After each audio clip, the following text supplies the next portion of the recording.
شادی میں دلہن کے سامنے نماز پڑھنے کی رسم۔ شادی میں جو ایک رسم ہے کہ دلہن کو آگے بٹھا کر دولہا اس کے سامنے نماز پڑھتا ہے، اس کی طرف رخ کر کے سجدہ کرتا ہے، اس بارے میں کیا حکم ہے؟ اس کے علاوہ ہم سندھیوں میں بھی بہت ساری رسمیں ہیں، ان کے بارے میں کیا حکم ہے؟ فہیم صاحب کراچی سے، بھئی یہ والی رسم دلہن کو آگے بٹھا کے نماز پڑھنا یہ تو ٹھیک نہیں ہے، اور اس کو سامنے سجدہ کرنا یہ تو ٹھیک نہیں ہے، تو دلہن کے لیے بھی ٹھیک نہیں ہے، تو دولہا کے لیے بھی ٹھیک نہیں ہے یہ۔ باقی ویسے دلہن سے ملاقات سے پہلے آدمی 2 رکعت نوافل پڑھ لے، اللہ کے شکرانے کے طور پر اللہ سے دعا مانگ لے، یہ تو اچھی بات ہے۔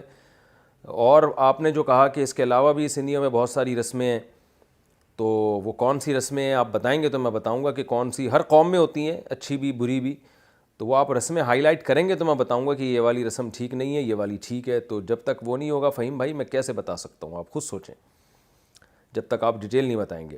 کہ کیچڑ کا حکم، راستے کی کیچڑ کا کیا حکم ہے؟ اس مسئلے میں شہر اور گاؤں میں کیا فرق پڑتا ہے؟ دانیال صاحب کراچی سے۔ راستے کی کیچڑ پاک ہوتی ہے جب تک واضح طور پر کوئی گوبر کا یا گندگی کا نشان آپ کو کپڑوں پہ جسم پہ نظر نہ آئے، تو اس میں آپ ٹینشن نہ لیں، بس جائیں اور نماز پڑھیں اور نکلیں پتلی گلی سے، تو اس کو پاک ہی کہا جائے گا۔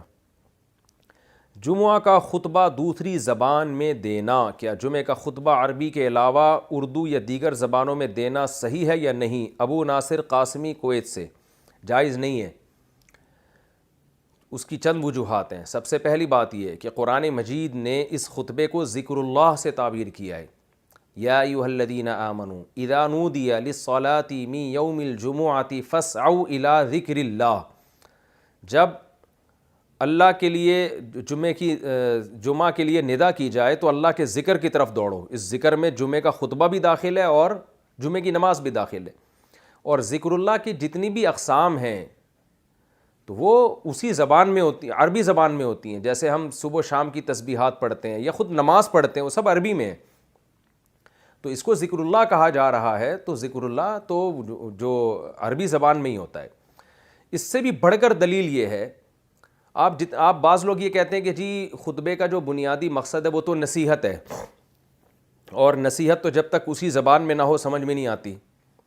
تو یہ لاجک جو ہے نا یہاں بھی پیش کی جا سکتی ہے کہ نماز میں جب ہم اللہ کی حمد و ثنا کرتے ہیں، رکوع کی تسبیحات پڑھتے ہیں، تو اس کا اصل مقصد تعظیم ہے۔ تو تعظیم تو جب تک آپ اپنی زبان میں نہیں کریں گے، آپ کو پتہ کیا چلے گا میں کیا تعظیم کے الفاظ کہہ رہا ہوں؟ کتنے لوگ ہیں جن کو التحیات للہ والصلوات والطیبات والسلام علیک ایھا النبی اس پوری دعا کا مطلب معلوم ہے؟ ظاہر ہے 99% لوگوں کو تو اس کا ترجمہ معلوم نہیں ہے۔ تو ہم اللہ کی حمد و ثنا کر رہے ہیں تو ہمیں پتہ تو ہونا چاہیے نا ہم کیا پڑھ رہے ہیں۔ تو اس کا حل یہ ہے کہ آپ اس کا ترجمہ سیکھ لیں۔ آپ یہ حل نہیں ہے کہ آپ زبان ہی چینج کر دیں، کیونکہ عربی جو ہے اسلام کی سرکاری زبان ہے۔ تو اس سے بھی بڑی دلیل یہ ہے کہ یہ اگر آپ یہ دلیل لیتے ہیں کہ جی یہ خطبہ چونکہ واعظ و نصیحت ہے تو واعظ و نصیحت تو اسی زبان میں ہونی چاہیے تاکہ لوگوں کی سمجھ میں آئے، تو یہ بات صحابہ کی سمجھ میں کیوں نہیں آئی؟ اسلاف تابعین کی سمجھ میں کیوں نہیں آئی؟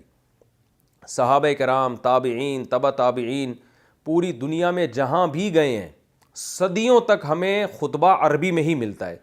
حالانکہ وہ جن قوموں میں جا کے انہوں نے خطبہ دیا ان میں بہت سے فارسی بان تھے، بہت سو کی زبان کوئی اور زبان تھی، کہیں بھی نہیں ملتا کہ عربی کے علاوہ کسی اور زبان میں خطبہ دیا ہو۔ آپ کہہ سکتے ہیں کہ صحابہ کی زبان تو عربی تھی، ٹھیک ہے صحابہ کی عربی تھی، لیکن تابعین، تبع تابعین اور ان کے شاگردوں کی زبان تو عربی نہیں تھی، بہت سے فارسی بولتے تھے۔ امام بخاری کی زبان تو عربی نہیں تھی، امام مسلم کی زبان تو عربی نہیں تھی، امام ابو داؤد سجستانی کی زبان تو عربی نہیں تھی۔ یہ سارے بڑے بڑے محدثین اور بڑے بڑے فقہا پوری دنیا میں جہاں بھی گئے ہیں خطبہ عربی زبان میں ہی دیا ہے۔ یہ اب جا کے دوسری زبانوں میں جمعے کا خطبہ شروع ہو گیا اجتہاد کر کے، لیکن یہ کیسا اجتہاد ہے جو اجماع امت کے خلاف ہے؟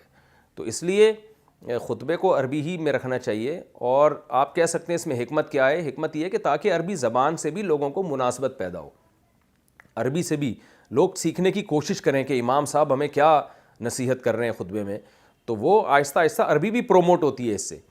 تو ہماری رائے یہی ہے کہ یہ جو مختلف زبانوں میں جمعے کا خطبہ شروع کر دیا گیا یہ طریقہ ٹھیک نہیں ہے۔ ہاں آواز و نصیحت کے لیے آپ خطبے سے پہلے اردو میں تقریر کر سکتے ہیں، یا جمعرات کے دن، جمعے کے دن، کوئی بھی دن آپ، وہ تو اس کے لیے تو کوئی ٹائم متعین نہیں ہے۔ بعض لوگ ہم سے یہ پوچھتے ہیں کہ یہ جو آپ